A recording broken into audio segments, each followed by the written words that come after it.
ሰላም ጤና ይስጥልኝ ኤልያስ ነኝ ከናይሮቢ። ዛሬ ደግሞ አንድ ሰው ይህንን ትልቅ ዓለም አቀፍ የቀጥተኛ ሽያጭ ኢንዱስትሪ እድሉ አግኝቶ መረጃ ወስዶ ተረድቶ እንዴት ነው ወደ ካምፓኒ የሚቀላቀለው፣ ካምፓኒው እንደ ካምፓኒ ምንድነው የሚያዘጋጀው፣ ከኛ የሚጠበቀውስ ምንድነው፣ እንዴት ነው ሰርተን የምናድገው የሚል አጠር ባለ መልኩ አሳያችኋለሁ። መጀመሪያ ካምፓኒ ከ30 ዓመት በላይ ቆይታ ያለው ከ10 ሺህ በላይ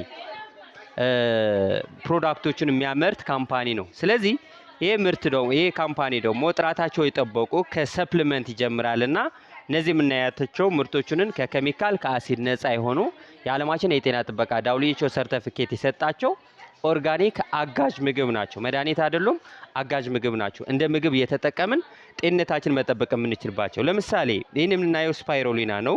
ከአልጌ የተመረተ ምርት ነው። የሚሰጠን ጥቅም ደግሞ አንደኛ እንደ ምግብ ነው፣ 70% ፕሮቲን ያለው ምርት ነው። ሁለተኛ ደግሞ የቆዳን ድርቀት የተለያዩ ህመሞችን የሚያስወግድልን ምርት ነው።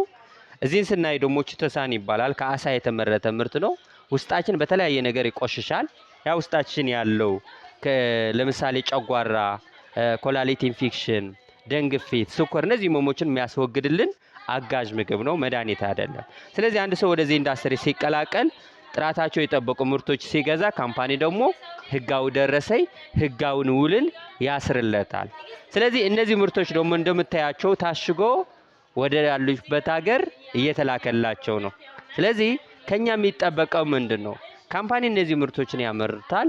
እኛ ደግሞ ባለንበት ቦታ ሆነን በታማኝነት ብራችን ስንልክ ለካምፓኒ ሳይሆን እነዚህ ምርቶችን ለመግዛት ነው። የካምፓኒ የምንከፍለው ነገር $20 ለዚች አይድ ብቻ ነው። ስለዚህ እነዚህ ምርቶች ደግሞ ባለንበት ቦታ ሆነን እንደምናየው እየተሸጉ ነው ያሉት እንዲላኩ።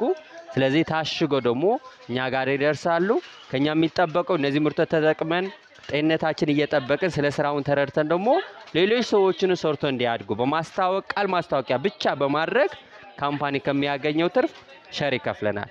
ስለዚህ በዚህ ካምፓኒ ተቀጥረን አይደለም የምንሰራው፣ የራሳችን ቢዝነስ ነው።